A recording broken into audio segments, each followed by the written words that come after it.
Olá, pessoal, e bem-vindos ao The Explainer. Hoje a gente vai fundo em uma das batalhas de ideias mais importantes, mais cruciais da história da Igreja. E olha, não tô falando de perseguição romana não, ó. Tô falando de uma ameaça que veio, de dentro.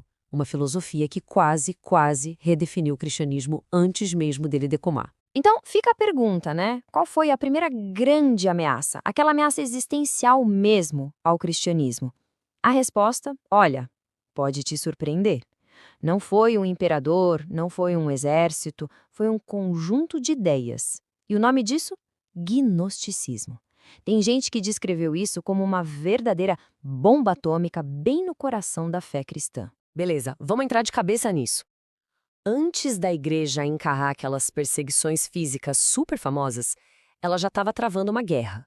Mas era uma guerra de ideia, sabe? Uma guerra pela sua própria identidade contra um sistema de crenças que basicamente queria demolir suas doutrinas mais importantes. Então, de onde vem esse nome, gnosticismo?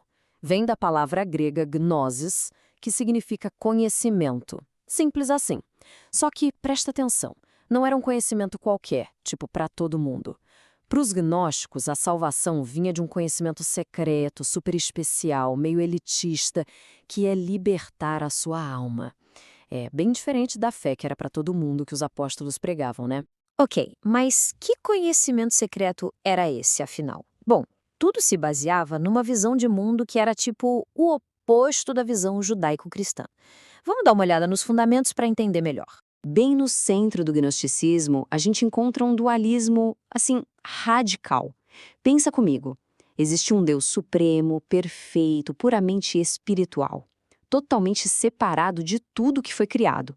E aí, do outro lado, tinha o mundo material, o nosso universo, os nossos corpos, que era visto como algo ruim, uma criação cheia de falhas, feita por um Deus inferior, meio ignorante, que eles chamavam de demiurgo. Resumindo, espírito é bom, matéria é ruim. Ponto final. Para ficar mais fácil de entender, pensa no filme Matrix. É isso. Para os gnósticos, o mundo material é a Matrix, é uma grande ilusão, uma prisão.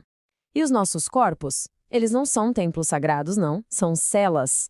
Celas de uma prisão que seguram uma faísca divina da nossa alma, que na verdade pertence ao mundo espiritual.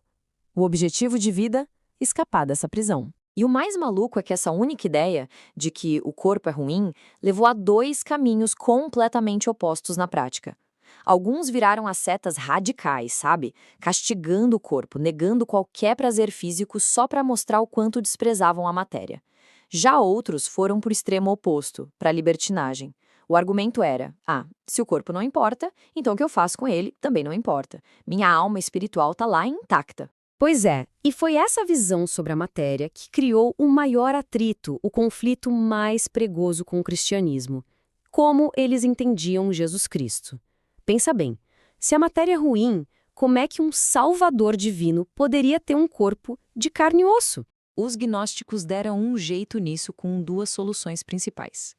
A primeira é o que a gente chama de docetismo. A ideia era que Jesus era tipo um fantasma. Ele só parecia ser humano. O corpo dele era pura ilusão. A segunda solução era separar as coisas. O Cristo divino desceu sobre o homem Jesus no batismo, mas o abandonou bem antes da cruz, deixando só o homem para morrer sozinho. E aqui, gente, está o ponto central de tudo. Se Jesus não tinha um corpo de verdade, então ele não podia ter morrido de verdade na cruz. Se não teve morte física, não teve sangue derramado. E para a teologia cristã, sem sangue não tem sacrifício pelos pecados. Basicamente, o gnosticismo acabava com o evangelho. Esvaziava tudo. Mas é claro que os líderes da igreja primitiva não iam ficar quietos. O próprio Novo Testamento, em grande parte, é uma resposta direta a essas ideias pré-gnósticas que já estavam começando a aparecer por aí. Vamos ver como foi essa resposta? Eu adoro uma analogia que um estudioso usa. Ele diz que os autores da Bíblia não estavam só escrevendo teologia no vácuo, eles estavam literalmente cutucando os gnósticos.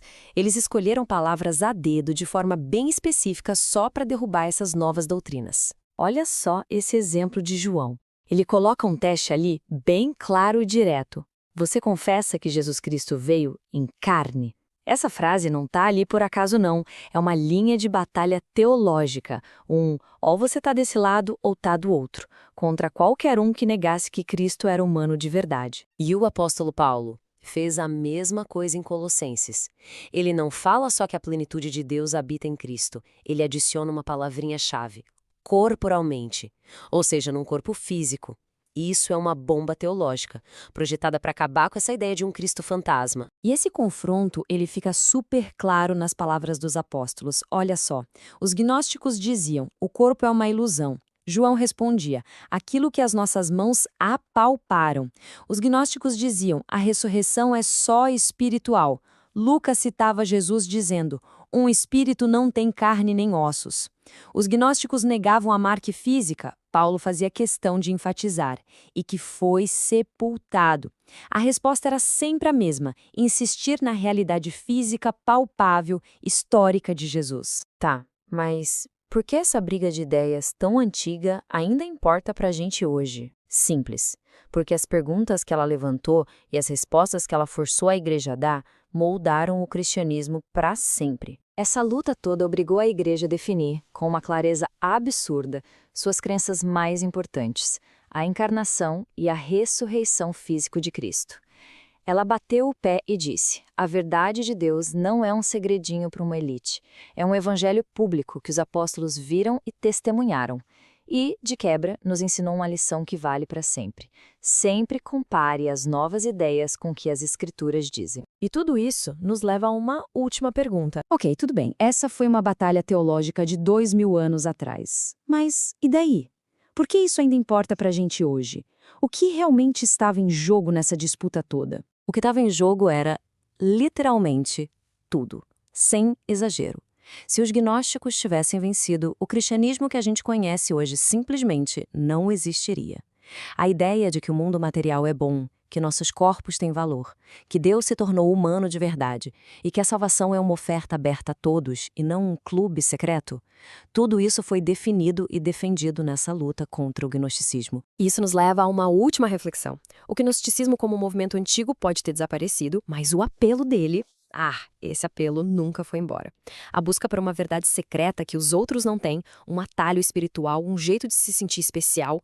Pensa um pouco, que conhecimentos secretos ou verdades ocultas continuam nos atraindo hoje em dia? A embalagem mudou, mas talvez o desejo lá no fundo seja o mesmo. Obrigado por acompanhar este Explainer. Você é professor da EBD? Venha ser membro do canal Descomplicando a Teologia. Toda semana os membros recebem subsídios teológicos, slides, explicação por escrito, dinâmica digitada, plano de aula, videochamada, leitura diária, atividade online e em PDF, mapa mental, grupo VIP, ideias para o encerramento do trimestre e apresentações, simulados, certificados, WhatsApp 73 98141 8544. Pastor Giovanni Santos.